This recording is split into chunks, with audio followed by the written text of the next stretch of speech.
কি কি লইছ? ভাই ঠান্ডা নিলাম। কি ঠান্ডা এটা? কোকা কোলা ভাই।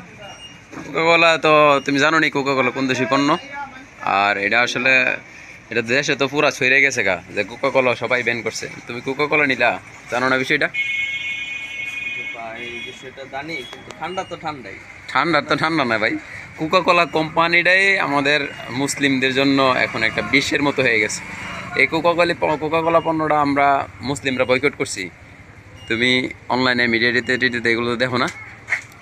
কোকাকোলা খাওয়া তো ঠিক না, কোকাকোলার মধ্যে ইসরায়েলি পণ্য এটা। কোকাকোলা খাইতা না? না ভাই, কোকা কোলা আর খাবো না, তাহলে পানি খাই। এনার্জি ড্রিঙ্কসের উপরে রাখ দেখাইলে এখন কি লইছ? ভাই পানি নিলাম ভাই। কি পানি এটা? কিনলে কিনলে এটা কোন কোম্পানি? এত কিছু কি মানুষ খেয়াল করে ভাই? Coca Cola. এটা হয়তো কোকাকোলা নিলা, তাইলে পানি আর এনার্জি ড্রিঙ্কসের ভাই কিছু খাবো না, করেন পানিও খাইতা না? এখন কি খাইবা? চিপস নিতেছি ভাই। চিপস লইতেছ? কি এটাও খাইতে পারুম না? আচ্ছা, এটা সিরা সিরা দেখুন।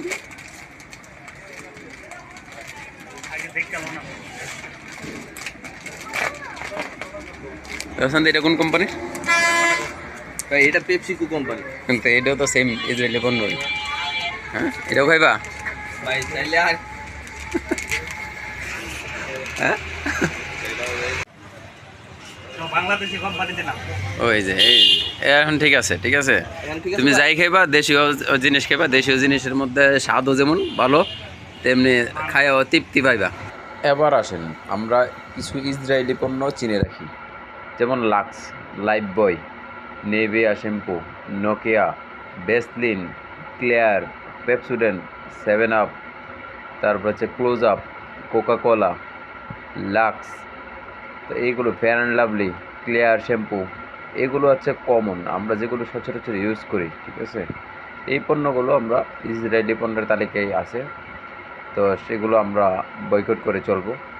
আর এখন আসি আমরা যেগুলো এর বিকল্প হিসেবে আমরা কি ব্যবহার করব সেগুলো আমরা জানব। ইসরায়েলের পণ্যের যে বিকল্প পণ্যগুলো আমরা যেগুলো ব্যবহার করতে পারবো, যেমন ক্লেমন, কোলা, মোজো, ফ্রুটিকা, তারপরে ফ্রেশ পানি, মাম পানি, তিব্বত কুদুর তেল, মেরিল সাবান, তিব্বত পাউডার, তারপরে জেট, ফাস্ট ওয়াশ, এরকম অনেক অনেক পণ্য আছে যেগুলো আমরা দেখে চিনে তারপরে বুঝে শুনে এগুলো কিনবো। তাহলে আমাদের ইসরায়েলি পণ্যগুলো বয়কট করা হবে।